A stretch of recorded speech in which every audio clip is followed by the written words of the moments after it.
Thank you for joining me for this very special edition of Eye on LC. I'm Chris Cranus. Lynchburg College, a small private school in the midst of the Blue Ridge Mountains, is an idealistic place to receive an education. It's a tight-knit community of sorts, an extended family, if you will. However, LC is not spared from tragedy. When tragedy strikes, its whole community is affected, not just its target. This is a typical Lynchburg party scene. Angry House is one of the more popular places where one could go to have a good time. Some nights the house would become so packed residents were forced to turn people away. This house can only hold so many people. For seniors, the fall represents the beginning of their final year of college, a time most spent 4 years anticipating. In the fall of 1990, no one dreamt of the disaster they were in store for. In the early morning hours of September 21st, the unthinkable materialized. I was working in the TV studio late night. I was working on a paper for a class. It's about 3:30, and while I was sitting at the computer, I heard a series of loud pops, and I figured that was probably somebody over at Angry House firing off some firecrackers, and I pretty much ignored it. And after I heard the firecrackers go off, some people came running by the side of the building. I was wrapping up what I was doing on the computer. I turned it off, and as I walk out of the editing room and walk into the office room, I looked out the window, and all I could see was this wall of orange, just this orange wall of flame that totally engulfed Angry House. So, you know, I just grabbed the camera and I came out and I started filming.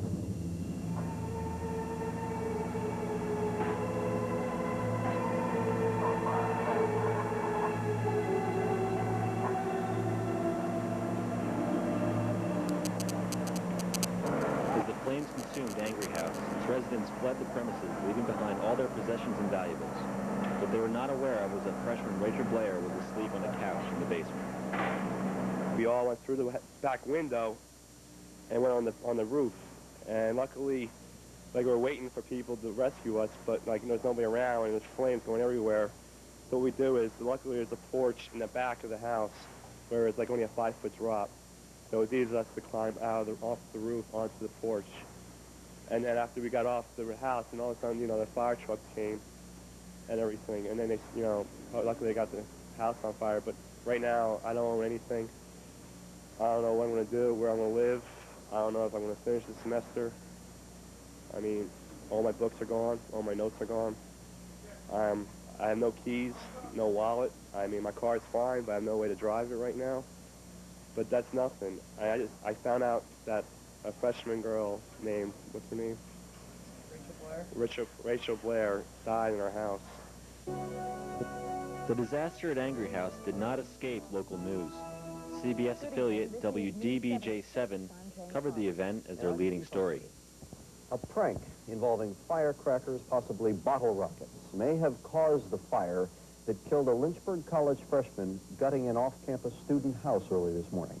Officials say that's one of the possibilities they're exploring as they investigate the death of an 18-year-old student from Pennsylvania who had been on campus for just 3 weeks.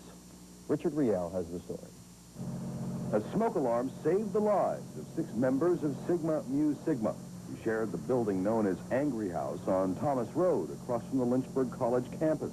But a friend of one of the students, 18-year-old Rachel Robin Blair, did not make it out.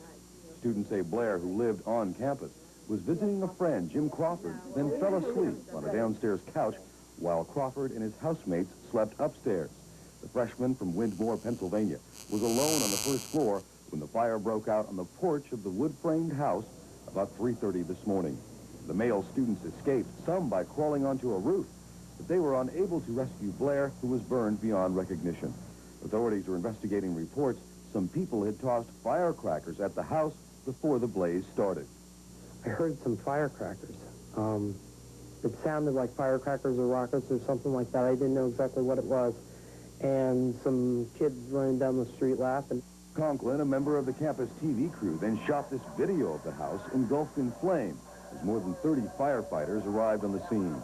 Lynchburg fire investigators say it will take days to figure out exactly what happened. I'm going to get all the pieces of the puzzle put together first, and then we'll arrive at that answer possibly next week. Lynchburg College President George Rainsford emphasizes the house was not under school control and that Sigma Mu Sigma is a social organization, not a school fraternity. Meantime, students gathered all day across from Angry House, which got its name from a group of self-proclaimed angry young men who lived there in the turbulent 60s. The mood today, though, is more sad than angry. Behind me, Angry House used to stand. In September of 1990, a firecracker ignited the couch on the front porch of this favorite party house. Now all that's left is this vacant lot in the memory of Rachel Blair. On that fateful Thursday night, Rachel was celebrating a friend's birthday with her hallmates from 4th floor Montgomery Hall.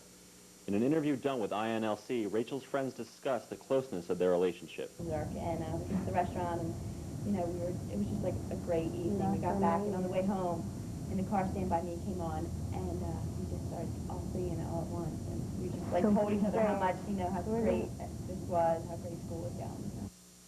While talking about Rachel, her hallmates looked back in retrospect of the hours preceding her death.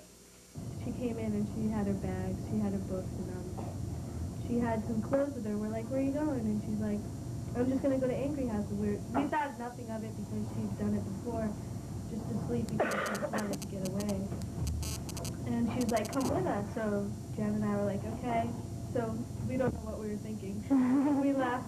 Rachel had her books in her bag, and we left quite fast. We ran. And we got outside, got halfway there, and we didn't have shoes on. And so we said goodbye to Rachel. She gave us a hug and a kiss, and she told us that we were awesome, and she just left from there. It was just spur of the moment. She just wanted to get away from everything. Today, the Angry House fire is a tale of tragedy, passed down to each incoming freshman class. Rachel Blair not only lost her life in the fire, her identity has been reduced to simply the girl who died in the fire. Those who remember Rachel remember a vivacious individual liked by everyone who knew her. She was an all-around, just a beautiful person. I mean, she just, in looks and in her beauty, like, she was just great. You could go up to her and just tell her anything, and she'd be like, oh, don't worry about it, She's just an incredible person. That's the only way I can really describe her, how I felt about her. I'd probably say energy, too, energy and beauty. Her energy was, her level of energy was so high. And, I mean, no matter what, even if she had so much homework to do, or if someone was upset, that person wouldn't be upset 5 minutes later, because she would never let anyone be upset, and she would just make, everyone go out or order a pizza or or anything. Although tragedies are few and far between here at Lynchburg College, fortunately in the case of Ed Bernatovich, the result did not end as tragically as it did in the fatal death of Rachel Blair. Bernatovich, better known as Bernie, was on top of the world. A year away from graduation, anticipating a future of law school, and having been elected SGA president. In an interview for INLC with Hayes McCarthy, Bernie discusses his position as SGA president and aspirations for his future. Did you ever dream as a freshman that you wanted to become SGA president? Yeah, I'd often thought about, I don't know about SGA president, but maybe like a class office. Right. And like I said, because of all the problems I'd run into and not being able to balance, I guess, my own life, and always emphasizing more of the social aspects of my life instead of service or academics, I was too nervous to get involved because I thought I would fall back into that same spot that I did before. Right. I'd like to go to law school after graduation, and I mean, law school is just so competitive anymore, and academics and grades have to come first, and that's basically what I've been concentrating on. In a recent interview I had with Bernie, he reflects on his senior year and his anticipations prior to senior week and graduation. I was really looking forward to senior week. It had been a long year between friends and a girlfriend and schoolwork and keeping the grades for law school and applying to law schools and running a student body and everything else. I mean, it was a long, long year. It was a great year. It was a long year. So I was just really looking forward to senior week and spending some really great quality time with my friends. I was looking forward to graduation. I was really looking forward to, giving my last speech for the baccalaureate mass, and just relaxing and ending my 4 years there how it should have been ended. Just really raging and partying and having a great time with all my friends for the one last hurrah, I guess you could say. Yeah. Bernie's senior year should have ended the way he imagined. When tragedy strikes, it arrives unexpected and unassumed. What happened to Bernie, no one could have predicted or imagined even possible. Edward K. Berntovich, 21, a senior at Lynchburg College, was injured at approximately 1 a.m. this morning in front of his home at 408 Sussex Street, in what the Lynchburg City Police Department described as a drive-by shooting. His condition was described as serious but stable, according to the Lynchburg General Hospital spokesperson, who also stated that Mr. Berntovich was alert, oriented, and had completely normal vital signs. How this all got started, you had people who had been at a party on Vernon Street. One of the people that left the party was by himself, headed back towards Sussex Street, and he was approached by a white male.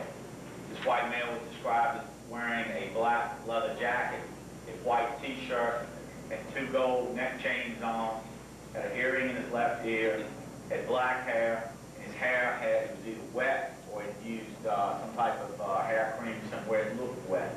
The wet look, in other words, for hairstyle. He was approached, mentioned something to him about having an item that belonged to him or whatever. This student, who was a Lynchburg College student, had no idea what this guy was talking about. He noticed 3 other subjects with this white male, 2 of the other subjects being black males, and a second white male. It was right here on the front porch of 408 Sussex Street where Bernie was standing as 16-year-old Brandon King drove past, fired 2 shots, and determined the fate of Ed Berntovich. Now tell me about the night that you got shot. Tell me how it started and what you can remember. Well, how it started, I guess, was I was up pretty late. Technically, I guess it was like a Friday morning. It was like 1:30 in the morning. And I was up late working on my speech and finishing some homework. The speech was for the next day, where Katie Franke was going to take over SGA government. You hand over the gavel, and they have the ceremony out in the Dell. So I was working on my speech for that. And Jenny, the girl I was seeing at the time, she was in the room with me, and we were chatting, and my window was open. I noticed that Bernie's window was open, and I screamed for help. I yelled for Bernie. I came back. As I was running down, they came out of the house. Paul Gartland, who lived next door, all of a sudden I heard his voice, and he kind of yelled, "Hey, Bernie, Bernie." And I was like, oh, Paul's probably coming home from a party. I have something outrageous to say. So I kind of just ignored it for a couple seconds, and then all of a sudden, you heard Paul call to me again, and this time he was like, "Bernie, help, help." And Jenny looked out the window, and she was just like, oh, she's like, "Bernie, it's Paul." And at that point, I didn't even, look out the window. I just ran. As I was running down, they came out of the house. Bernie, Rob Carabrese, Brad Weber, DJ Lawless, Brian Mullen, Paul Shue, and a couple other individuals just came running out of the house, and we then pursued to chase them. And we chased them up Sussex and towards Yardley. So I ran outside, and I saw 4 guys chasing Paul. And I didn't know if they were students at first or what. So I just kept running, towards them to help Paul out. They hadn't caught him or anything. He was still running, but they were, only a few yards behind him. And as I ran out towards the driveway, I guess BJ came out from the door, and across the street were all of our friends, probably 5 or 6 guys. Must have heard the commotion, so they were running across the street now. So the 4 guys that were chasing Paul stopped and turned around and ran. And at that point, I think our friend Rob Carabrese got a car and was like, "Come on, let's go get these guys." And I remember being very indecisive about whether this was even a good idea to do this or not. And I was just like, all right. So I hopped in the back of the car, and we only went up to the street, and we were kind of looking around. The small back alleyways between the houses, and I just had a really bad feeling. I'm like, this is just not a good feeling. So I was like, look, I'm going back. I'm like, Paul, why don't you come with me? Because Paul was really shaken up. So Paul and I walked back to that house, my house, and we're just on the front lawn. He was really shaken, and just telling jokes and trying to calm him down, and the other guys had gone. And when that had happened, Jenny came out on the front lawn, and the 3 of us were talking. Well, the kids must have apparently gotten into a Jeep, and they came down the street very slowly and parked 2 houses down. Vehicle had driven by once, slowed down in front of the house. A certain time later, they came back, and that's when the shooting had occurred. The driver's side passenger popped up over the roof of the car and yelled something. And I got your mother. Shot twice. And I just remember, I mean, I didn't even recognize that he was shooting at first because everything just happened so fast. It was like a movie. But I remember hearing like a pop, pop. And on the second one, like I remember just being thrown back like a couple feet and just like falling down onto the ground. And immediately I knew I had been shot. Like I knew, I knew I had been shot. And I knew I was shot in the neck, and I could feel like the warmth, I guess the blood kind of like, you know, like on the skin of my neck. So just instinctively I reached around with my hand to see if the bullet had exited, and I didn't feel like any exit wounds or anything like that. Let me stop you right here real quick. What were you thinking?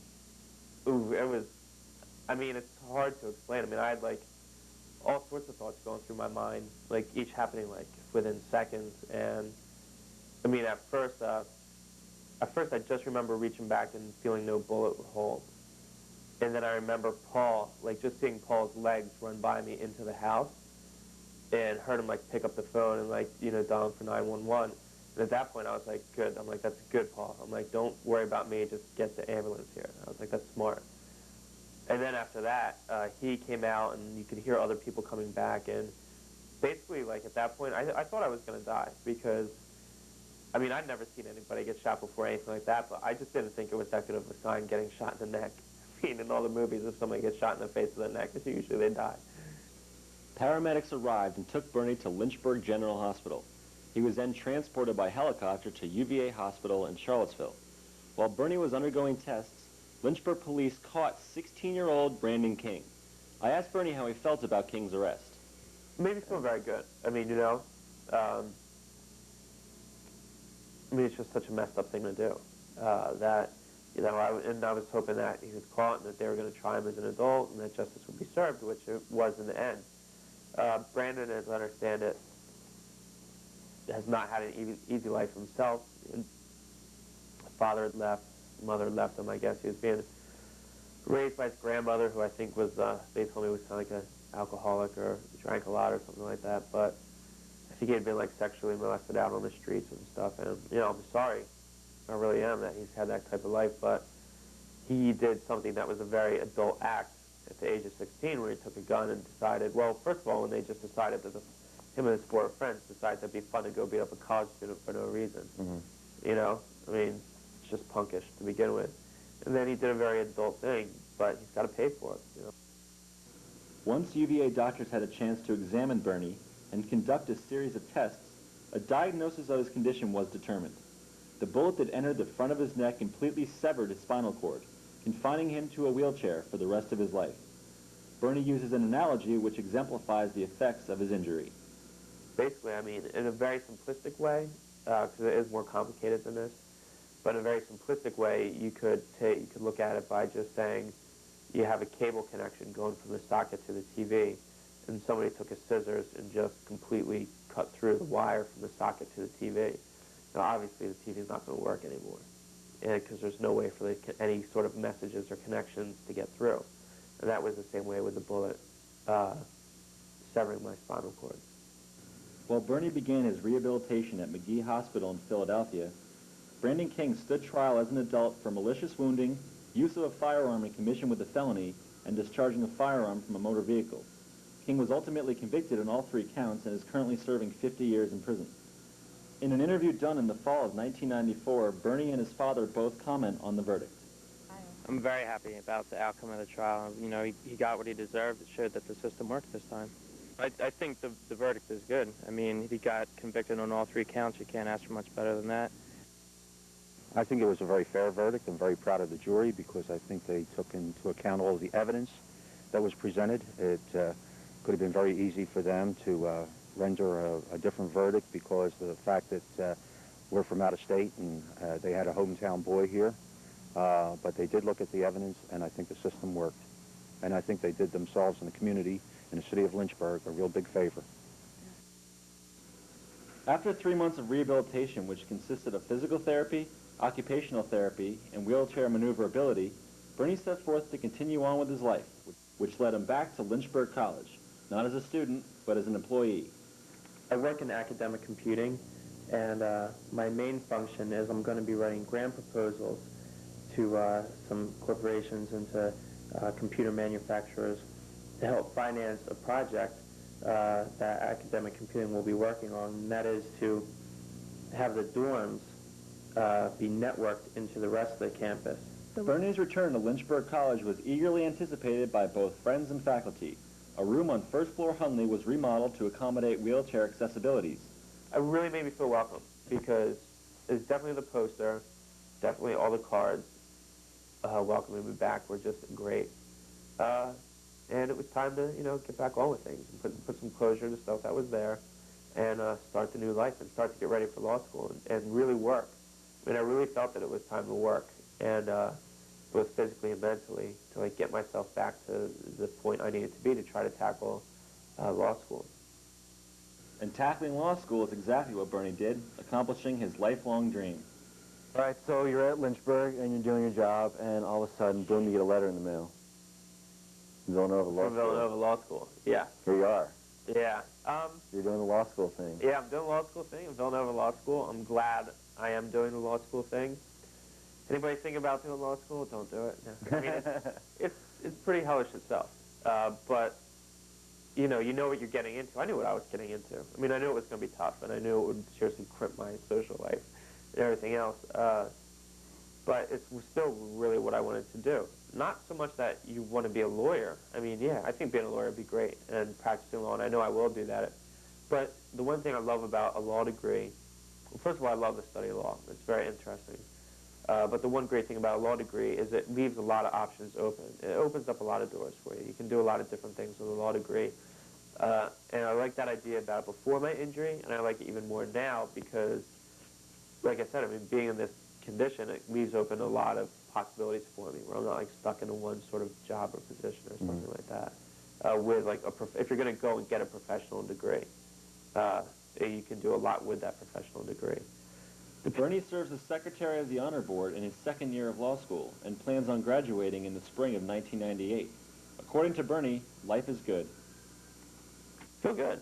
I mean, that's not to say, every day is perfect. I mean, because you get frustrated. Sometimes, yeah, you wake up at 6 o'clock in the morning, and your legs, you're having to, stretch them, and yet they're, totally resisting you. I feel like I want to punch my legs, behave, And, certain things get annoying, and, I wish I could walk into any place I wanted to that had steps, or something like that, but nothing's perfect in life. Nothing is perfect in life. And unfortunately, nobody escapes misery in life either. Everybody, when they die, will unfortunately have to experience some sort of misery. It's how you deal with it and how you think of yourself. And it does challenge your inner being. It really does, but I like who I am, regardless. The only thing that's changed with me is the inside. The only thing that's changed with me is the outside, not the inside. They may have taken away some of my physical stuff, but you can't take away my heart, my determination, or my mind. And as long as I have that, then I have more than enough. Well, Bernie, you were an absolute inspiration to me, and I know a lot of people. Thank you very much. Geez, thanks for coming down. It's awesome. It's a pleasure to be here with you again. Yeah, anytime. With so much tragedy in the past 7 years, we cannot forget to take a look at the good times as well. Here we go, the 1990